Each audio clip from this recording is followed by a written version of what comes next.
பாணிபாதம் சர்வதோக்ஷி சிரோமுகம் सर्वदा श्रुतिमल्लोके सर्वम् आवृत्य तिष्ठति सर्वम् आवृत्य तिष्ठति सर्वदा पाणिपादं सर्वतो अक्षिशिरोमुखं सर्वदा श्रुतिमल्लोके सर्वम् आवृत्य तिष्ठति பிரேமஸ்வரூபராக அன்பின் வடிவங்களே, ஸ்ரீமத் பகவத்கீதா அத்தியாயம் 13 ஸ்லோகம் 14. க்ஷேத்ரஜ்ஞ விபாக யோகம். களம் மற்றும் களத்தை அறிந்தவரை வேறுபடுத்துவதன் மூலம் யோக நிலை. The yoga of distinguishing between the field of activities and the knower of the field. Krishna உணர்வு, க்ஷேத்ரன் என்ன, க்ஷேத்ரஜ்ஞம் என்ன, களம் என்ன, களத்தை அறிந்தவர் யார், களத்தின் செயல்பாடுகள் எவ்வாறு இருக்கும், களம் எந்த 24 கூறுகளால் உள்ளடக்கப்பட்டு செயலில் ஈடுபடுகின்றன, ஒரு செயலின் தூண்டுதலுக்கு பின்னாடி எந்தெந்த காரணிகள் உள்ளன, எவ்வாறு அது செயல்முறை ஆற்றுகின்றன என்ற எல்லா விளக்கத்தையும் பார்த்தோம். குறிப்பாக ஸ்லோகம் 13:6 ரொம்ப முக்கியமான ஸ்லோகம். பஞ்சமய கோஷத்தை விளக்கக்கூடிய ஸ்லோகம். 24 கூறுகளால் காரணி, ஒரு விதத்தில் தத்துவம்னு கூட சொல்லணும். ஒன்னொன்றும் ஒவ்வொரு தத்துவத்தை அற்புதமாக கிருஷ்ண உணர்வு விளக்குகிறது, விவரிக்கவும் செய்கிறது. அதிலையும் ஒரு படி மேலே தொடர்ச்சியாக 13:7 ஆசை, விருப்பு, வெறுப்பு, சுக, துக்கம், இன்பம் மற்றும் துன்பம், இதெல்லாத்தையும் இந்த தேகம் மூலியமாக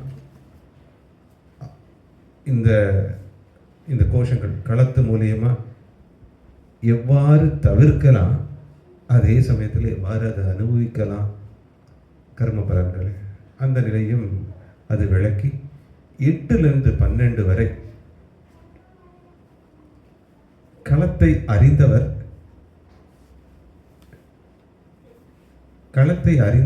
எவ்வாறு இந்த களத்தில் தன் மனமய கோஷா மூலியமாக அத்தகைய குணாதிசயங்களை, தெய்வ குணாதிசயங்களை, தெய்வ நற்பண்புகளை பெற்று இருப்பார். அந்த விஷயத்தை 8லிருந்து 12 ஸ்லோகம்.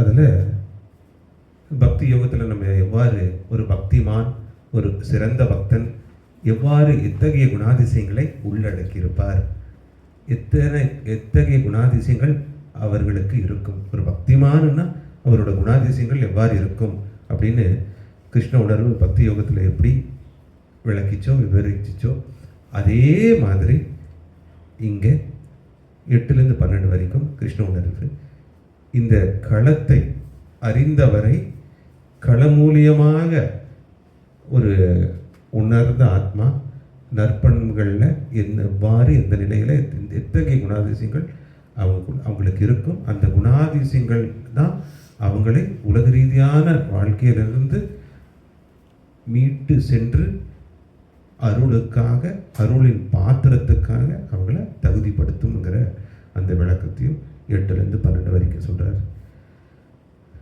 13 அர்ஜுனனுக்கு இன்னும் ஆர்வம் அதிகரிக்குது.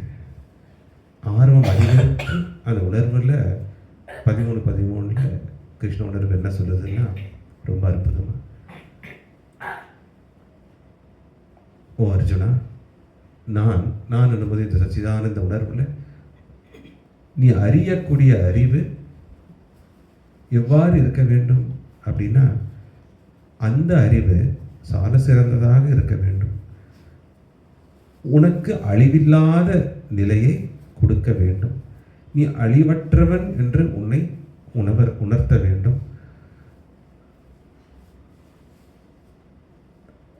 வெளிப்பட்டது வெளிப்படாததற்கு மூலமாக இருக்க வேண்டும்.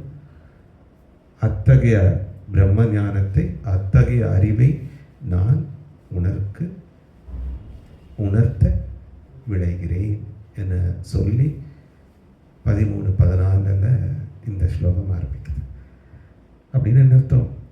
13:6 13:14 ஜம்ப் ஆயிட்டோம்னு அர்த்தம். அந்த களத்தை கடந்துட்டோம். அந்த ஸ்லோகம் எல்லாம் முக்கியத்துவம் அற்றதான்னா அப்படி கிடையாது. அது எல்லா ஸ்லோகமும் முக்கியத்துவம் இருக்கு. ஆனால் முக்கியமான, அதுலேயும் ரொம்ப முக்கியமான சிறப்பு அம்சம் வாய்ந்த அந்த வச்சனங்களை எடுத்து தான் இன்னைக்கு நம்ம விளக்க போகிறோம். நான் இந்த கிருஷ்ண உணர்வு விளக்க போகுது. அதில் 13:14 சர்வதா பாணிபாதம் சர்வதோக்ஷி சிரோமுகம் சர்வதா ஸ்ருதிமல்லோகே சர்வம் ஆவருத்தியம் தீஷ்டதி. ரொம்ப அற்புதமானது. இதை புருஷ சுக்தத்துக்கு ஒப்பிடலாம். புருஷ சுக்தங்கிறது ஸ்ரீமன் நாராயணன் பெருமாளை விளக்கக்கூடிய ஆதி புருஷனாக, ஆதி நாராயணனாக விளக்கக்கூடிய அந்த சுத்தமே புருஷ சுத்தம். இதுக்கு அர்த்தம் என்னன்னா, எல்லா இடங்களிலும் சர்வதா பாணிபாதம், எனது கைகள், எனது கால்கள், எனது கண்கள், எனது முகங்கள், எனது தலை, சிரஸ் இருக்கின்றது. எல்லா இடங்களிலும் எனது காதும் இருக்கிறது. நான் எல்லா இடத்திலும் நீக்கமர நிறைந்திருக்கும் பேராற்றலாக இந்த பிரபஞ்சத்தையே வியாபித்திருக்கும் உணர்வாக இருக்கிறேன் அப்படின்னு சர்வம் ஆவருத்தியம் தீஷ்டதி. அப்போ ஆரம்பிக்கும் போது சர்வதா பாணி பாதம், பாணினா கை, பாதம்னா கால்.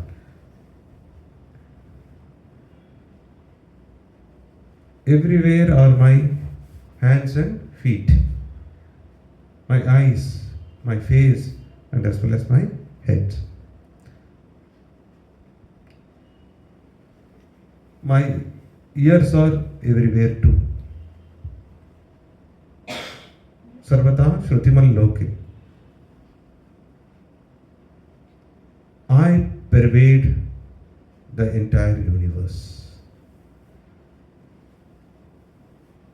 இந்த பிரபஞ்சம் முழுவதும் அனைத்திலும் நான் வியாபித்திருக்கிறேன். எல்லாவற்றிலும் நான் வியாபித்திருக்கிறேன். ஒரு அற்புதமான ஸ்லோகம். கடவுளோட, பரபிரம்மத்தோட, பரமாத்மாவோட, பகவானோட அந்த சர்வ வியாபக தன்மையை, சர்வசக்திமான் தன்மையை, சர்வஜ்ஞ தன்மையை விளக்கக்கூடிய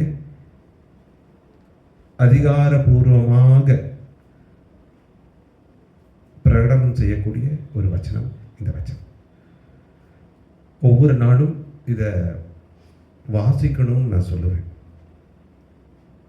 ஏன்னா இதில் வெளிப்புற அர்த்தம்னு ஒன்று இருக்கு, பரமார்த்தம் சொல்லக்கூடிய, பாவார்த்தம் சொல்லக்கூடிய உள்ளர்த்தமும் இருக்கு. ரொம்ப ஆழமான ஆன்மீக அர்த்தமும் பரமார்த்தமும் இருக்கு. ஒரு கடவுளோட உணர்வில் வரக்கூடிய ஒவ்வொரு வார்த்தைக்கு 3 அர்த்தம் இருக்கு. பிரதி பதார்த்தம் என்று சொல்லக்கூடிய லிட்ரல் மீனிங், பாவார்த்தம் சொல்லக்கூடிய இன்னர் சிக்னிஃபிகன்ஸ், உள்ளர்த்தம், பரமார்த்தம் சொல்லக்கூடிய ஆழமான ஆன்மீக அர்த்தம். பிரதி பதார்த்தத்தை மட்டும் நிறைய பேர் இன்னைக்கு தெரிஞ்சதுனால தான் இந்த ஒவ்வொரு மதங்களுக்கும் அந்த வேறுபாடு இன்னைக்கு இருக்கு. ஆனால் கொஞ்சம் உள்நோக்கி அந்த பாவார்த்தத்தை தெரிஞ்சதுன்னா எல்லா மதங்களும், எல்லா வேதங்களும், அனைத்து ஆன்மீக கோட்பாடுகளும், கொள்கைகளும் கடவுளை நோக்கியே ஒவ்வொரு ஜீவாத்மாவின் பயணம். கடவுளாலேயே எல்லா ஜீவாத்மாவும் இங்கே இருக்கிறார்கள். கடவுள் அனைத்து ஜீவாத்மாக்குள்ளேயும் பரமாத்மாவாக இருக்கிறார். அவரே உயர்வான உயர்ந்த குறிக்கோள் வாழ்க்கையின் லட்சியமாகவும் இருக்கிறாருங்கிற அந்த தன்மை பிடிச்சிடும். சொல்லப்பட்ட பொருட்கள் வார்த்தைகளோட அர்த்தம் மாறினாலும் உள்ள இருக்கிற சத்தியம் பாவார்த்தத்திலும் பரமார்த்தத்திலும் ஒன்றுதான். அப்போ இன்னைக்கு இதை சொல்லலாம், எல்லா இடத்துலையும் கடவுளுக்கு கை இருக்கா, கால் இருக்கா, மூக்கு இருக்கா, கண்ணு இருக்கா, தலை இருக்கா, முகம் இருக்கா அப்படின்னா அவர் சர்வ வல்லமை படைத்தவர். சாத்தியமற்றதை சாத்தியமாக ஆக்கக்கூடிய சர்வ வல்லமை அவரிடம் உண்டு. சாத்தியமற்றதை சாத்தியமாக்கக்கூடிய வல்லமை உண்டு. அதே சமயத்தில் சாத்தியமாகக்கூடிய அந்த விஷயத்தையும் சாத்தியமற்றதாக ஆக்கக்கூடிய அந்த வல்லமை, இதுவே சர்வ வல்லமை. He makes the possible impossible as well as impossible vice versa. ரொம்ப முக்கியமானது அது சர்வ வல்லமை. அந்த சர்வ வல்லமை மட்டும் நீங்கள் ஒவ்வொருத்தரும் நம்பிட்டீங்கன்னா சுவாமியோட அவதாரத்தோடு இருக்கும்போது அதுதான் உயர்வான நம்பிக்கை. யாரையும் மாற்றக்கூடிய திறன் சர்வ வல்லமை கடவுளுக்கு இருக்கு, பகவானுக்கு இருக்கு, பரமாத்மாவுக்கு இருக்கு, பரபிரம்மத்துக்கு இருக்கு, இந்த சச்சிதானந்த உணர்வுக்கு இருக்கு. அப்படின்னு அந்த சர்வ வல்லமை மேலே நீங்கள் முழுமையான நம்பிக்கை இருந்தாலே அதுவே உச்சபட்ச ஞானம், அதுவே that is supreme wisdom, அதுவே உச்சபட்ச ஞானம். இன்னொரு தன்மை சர்வஜ்ஞான சொல்லி அனைத்தையும் அறிந்தவர், அனைத்தையும் அறிந்தவர். இந்த சிருஷ்டியை படைத்து ஆரம்பத்திலிருந்தே உணர்வாக ஒவ்வொருத்தரிடமும் பரமாத்மாவாக ஒவ்வொருத்தருக்குள்ளும் நீக்கமர நிறைந்திருக்கும் அந்த தனியும் இருக்கும்போது அனைத்தையும் அறிந்தவர். மூணாவது நீக்கமர நிறைந்தவர், எங்கும் நிறைந்தவர், அனைத்து இடத்திலும் பிரபஞ்ச அனைத்திலும் வியாபித்திருக்கும் பரம்பொருள். அனைத்து இடத்திலும் வியாபித்திருக்கும் பரம்பொருள், நீக்கமர நிறைந்தவர், எங்கும் நிறைந்தவர், அனைத்தையும் அறிந்தவர் என்னும் போது, சர்வ வல்லமை படைத்தவர் என்னும் போது அவருக்கு எல்லா இடத்திலும் காது, கைகள், பாதம், கண்கள், முகம், சிரம் எல்லாம் இருக்கலாம்ல. அது எப்படிங்க எங்களுக்கு தெரியலையே அப்படின்னு நிறைய பேர் சொல்லலாம். இதோட பாவார்த்தம் என்னன்னா, உள்ளர்த்தம் என்னன்னா, இந்த ஸ்லோகத்தோட எல்லாவோட கையும் காலும் முகமும் காதுகளும் சிரங்கள் அப்படின்னு சொல்ல தலையும் அவருடைய எல்லாரோட கையும் காலும் முகமும் இதுதான் உள்ளர்த்தம். அத்வைத்த பாவத்தில் இப்போ எல்லாம் உங்கள் எல்லாத்துக்கும் கை காலு மூக்கு காது எல்லாம் இருக்குதானே, இதுதான் அதோட உள்ளர்த்தம். சர்வதா பாணி பாதம் சர்வதோக்ஷி அக்ஷின்னா இது சிரோமுகம், சிரோமுகம், சிரம் முகம் எல்லா இடத்துலையும் இருக்கிறார். அதே சமயத்தில் கடவுளுக்கு உருவம் இல்லைன்னு சொல்ற அந்த கூற்றுக்கு, அந்த ஒரு விஷயத்துக்கும் கடவுளுக்கு உருவம் இல்லைன்னா அதே கடவுளை சர்வ வல்லமை அப்படின்னு சொல்லும்போது அவர் இந்த உருவத்தில் வேணும் வரலாம். இந்த உருவத்தில் தான் கடவுள் இருக்காருன்னு கடவுளுக்கு முத்திரை கொடுக்கவும், கடவுளோட சர்வ வல்லமையை சந்தேகிக்கவும், குறைத்து மதிப்பிடவும் எந்த ஜீவாத்மாக்கும் அது தகுதியற்றது. அவர் எந்த உருவத்தில் வேணாலும் இருக்கலாம், இந்த உருவத்தில் வேணாலும் இருக்கலாம். இந்த உருவத்தையும் நாளைக்கு உள்வாங்கி ஏற்றுக்கொண்டு ஆட்கொண்டு அதை வழிநடத்தலாம். கடவுள் உருவமற்றவர் என்ற அந்த தன்மையும் உண்மைதான். பரம் என்னும்போது உருவம் இல்லாதவும் அவர் தான், உருவம் இல்லாத அருவமும் அவர் தான். அதே சமயத்தில் அவரோட சர்வ வல்லமையை நம்ம பார்க்கும்போது உருவமற்ற அந்த பரம்பொருள் எந்த உருவத்தில் வேணாலும் இருக்கலாம், எல்லா உருவத்திலும் இருக்கார். இப்படி வரமாட்டாருன்னு சொல்லக்கூடிய அந்த வாக்குக்கு என்ன அர்த்தம் என்ன, அதோட உள்ளர்த்தம் என்னன்னா, கடவுளோட சர்வ வல்லமையை சந்தேகிக்கிறார்கள், கேள்விக்குறி எழுப்பிற, அதாவது அவர் அந்த அந்த சர்வ வல்லமையை சந்தேகிக்கும் போது கேள்வியும் எழுப்புது. கேள்வி எழுப்பும் போது அது உண்மையான அந்த நம்பிக்கை அவங்களுக்கு மேலோங்கிறது, குறைத்து மதிப்பிடுகிறார்கள். இதுவும் இருக்கக்கூடாது. அவர் எப்படி வேணாலும் இருக்கலாம்.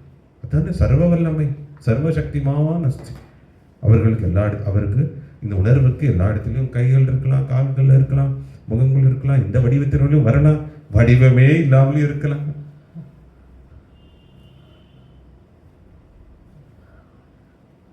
இதையும் நான் இந்த பதிவு மூலியமா எல்லாத்துக்கும் விளக்கவும் நான் விரும்புகிறேன். நான் என்பதை உணர்கிறேன். எந்த புராணத்திலும், எந்த இதிகாசத்திலும், எந்த வேதாந்த நூல்களிலும், எந்த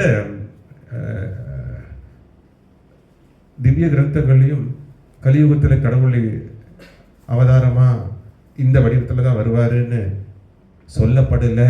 அப்படின்னும் போது ஒரு விதத்தில் இப்படி தான் வரணும்னு உங்கள் மனசுக்குள்ள ஒரு எதிர்பார்ப்பு, இது ஒருத்தரோட ஆன்மீக குரு மூலியமாக அது வழிகாட்டுதல்ல, திவ்ய கிரந்தங்களில் குரு சிஷ்ய பரம்பரை மூலியம் இருக்கும்போது உண்மை சொன்னோம்னா அது கூட ஆழமாக பார்த்தீங்கன்னா கடவுளோட சர்வ வல்லமையை சந்தேகப்படுற மாதிரி தான், கேள்வி எழுப்புற மாதிரி தான், குறைத்து மதிப்பிடுற மாதிரி தான். இஸ் ஆம்னிபொட்டன்ஸ், சர்வ வல்லமை படைத்தவர்னா உங்களுக்கு சொல்லிட்டு தான் வரணுமா? சொல்லி அது எழுதப்பட்டது அது மூலியமா தான் நடக்கணுமா? சாத்தியமற்றதையும் சாத்தியமாக்கக்கூடிய திறன் படைத்தவர், அதுதான் சர்வ வல்லமை. சாத்தியமற்றதையும் சாத்தியமாக்கக்கூடிய திறன் படைத்த அந்த சர்வ வல்லமை, அதே சமயத்தில் சாத்தியமாக கூடியதையும் சாத்தியமற்ற நிலையிலையும் மாற்றக்கூடியவர். இந்த ஒரு விஷயம் பதிவாயிடுதுன்னா இந்த கடவுளோட வடிவத்தை வச்சு யாரும் எந்த கேள்வியும் எழுப்பவே மாட்டாங்க. வேற ஒருத்தர் நான் கடவுளோட அவதாரம்னு சொல்கிறாங்க, அவங்க சொல்கிறாங்கன்னா நிறைய கேள்வி, சந்தேகம், சஞ்சலம், இதெல்லாம் புராணங்களில் குறிப்பிடலை, இதெல்லாம் எங்கள் முன்னோர்கள் எங்கள் குருக்கள் சொல்ல, அந்த காலத்தில் அது எது வேணுமோ அது கூறப்பட்டது. கடவுள் நீக்கமர நிறைந்திருக்கும் பேராற்றல், சர்வ வல்லமை படைத்தவர், அனைத்தும் அறிந்தவர்னா எதை கூடவும் மாற்றக்கூடிய அந்த வல்லமை அவருக்கு உண்டு. அதுதான் நான் என்றைக்குமே உணர்வுல சொல்லிட்டு இருக்கேன். Love my uncertainty for it's not a mistake. எனது நிச்சயமற்ற தன்மையை நீங்கள் நேசிக்க வேண்டும். அது ஒரு தவறு கிடையாது. எங்கே, எப்போ, எந்த நேரத்தில், என்ன வடிவத்தில், எப்பெப்பெல்லாம், எந்தெந்த வடிவத்தில், எந்த தோற்றத்தில், யாரை இணைச்சு, யாருக்கு புரிய வச்சு, யாரை விலக்கி, யாரை அரவணைச்சு என்னென்ன பண்ணணுமோ இந்த உணர்வுக்கு தெரியும், அதை நடத்தும்.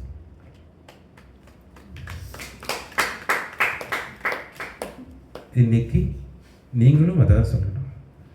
How do you believe that he is God? How do you believe that he is God? அப்படின்னா he sees everyone as God. He should be God. And he admits that everyone and everything is God. Then he is God. He always talks about infinite love and unconditional compassion. அளப்பரிய அன்பு, நிபந்தனையற்ற கருணையை சொல்லிட்டு இருக்கார். He is God. Do you have any certificate for him? This is the certificate. Prove me that I am not God. அது கேளுங்க. யாராவது அவர் காடுன்னு நீங்கள் ப்ரூவ் பண்ணு, நீங்கள் ப்ரூவ் பண்ணுங்க அவர் கடவுள் இல்லைன்னு அப்படின்னு அந்த இதை சொல்லணும். அது உங்களுக்கும் பொருந்தும். Prove me that I am not God. நீங்களே அவங்க கேட்கணும். யாராவது உங்களுக்கு நீங்கள், ஏன்னா கடவுள்னு சொல்லும்போது ஒரு வடிவம் கிடையாது, அது குணங்கள். இந்த தன்மை என்னன்னா சர்வதா பாணிபாதம் சர்வதோக்ஷி சிரோமுகம் சர்வதா ஸ்ருதிமல்லோகே சர்வம் ஆவருத்திய தீஷ்டத்தி அப்படின்னும் போது கைகள், கால்கள், புலன்கள் இருந்தாலும் புலன்களுக்கு அப்பாற்பட்டவர். ஜீவாத்மாவோட புலன் பொருள் சார்ந்த புலனா இருக்கு. ஆனா கடவுள் இந்த உணர்வோட, சச்சிதானந்த உணர்வோட புலன் அதுக்கும் அப்பாற்பட்டிருக்கு. குணங்களை அறிந்தாலும் குணத்துக்கு அப்பாற்பட்டவர்.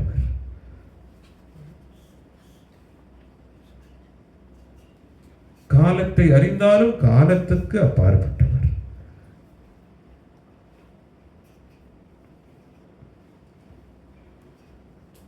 ஒரே நேரத்தில் அனைத்து ஜீவாத்மாக்களின் பிரார்த்தனைகளை ஸ்வீகரிப்பவர், அனைத்தும் அறிந்தவர்.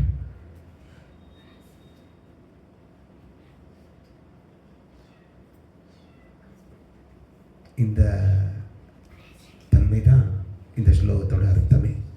இதை தான் நீங்கள் மனசில் பற்றி வைக்கணும். அப்போது இதோட இன்னும் ஆழமான பரமார்த்தம் என்னென்னா, நீங்கள் ஒவ்வொரு நாளும் இந்த உணர்வில் போகும்போது நான் பார்க்கறது எல்லாமே கடவுளோட கைகள், கால்கள், முகங்கள் மற்றும் கண்கள் மற்றும் காதுகள் தான். எல்லா இடத்துலையும் கடவுள் எல்லா மூலியம் பார்த்துட்டு இருக்காங்கன்னா என்ன அர்த்தம்? தப்பு பண்ண பயப்படுவோம், பயபீத்தி நடக்கும், தெய்வ பிரீத்தி நடக்கும், கடவுள் மேலே அன்பு வரும். ஒரு இடத்துல ஒரு விக்கிரகத்துக்கு அந்த வழிபாடு ஒரு அன்பு பக்தினா எல்லா இடத்துலையும் கடவுளை பார்க்கறக்கூடிய அந்த நிலை அதீத அனன்ய பக்தி, அதுவே முக்திக்கு வித்திடும். எல்லா இடத்துலையும் கடவுளை பார்த்தா கடவுளை எவ்வளோ சந்தோஷப்படுவார், எல்லாத்துக்குள்ளேயும் கடவுளை பார்த்தா இன்னும் சந்தோஷப்படுவார். கோவில், குளம், வீட்டு, இதில் அதுதான் இதோட ஆழமான உள்ளர்த்தம். அதுவே ஆன்மீக உள்ளர்த்தம், பரமார்த்த நிலையில். பாவார்த்தத்தில் என்ன? எல்லாமே கடவுளோட வடிவம் தான். ஆனால் பரமார்த்தத்தில் என்ன? ஆழமான ஆன்மீக உள்ளர்த்தத்தில் அனைவரும் கடவுளே, நீக்கமர நிறைந்திருக்கும் இந்த பேராற்றல், எங்கும் வியாபித்திருக்கும் அந்த தன்மை அவரிடம் உண்டு. சர்வ வல்லமை படைத்தவர். இந்த சர்வ ஞானமும் ஒவ்வொருத்தரோட பாவ புண்ணிய கணக்கை உள்ளிருந்தே இருந்து அவங்களுக்கு வழங்கி, இன்னொன்று சொல்ல போனோன்னா ஆழமாக அவங்களோட துக்கத்தையும் சுகத்தையும் அவரே அனுபவிக்கிறார். ஆனால் அறியாமையில் இருக்கக்கூடிய அந்த ஜீவாத்மாக்களுக்கு நான் தான் சுகத்தை அனுபவிக்கிறேன், நான் தான் துக்கத்தை அனுபவிக்கிறேன்ற அந்த நிலை வரும். அதுக்காக தான் துக்கம் என்ற அந்த பரீட்சையும் வழங்கப்படுகிறது. அதை நீங்கள் கடந்து வருவதற்காக, தேர்ச்சி பெறுவதற்காக, ஏழ்ச்சி அடைவதற்காக,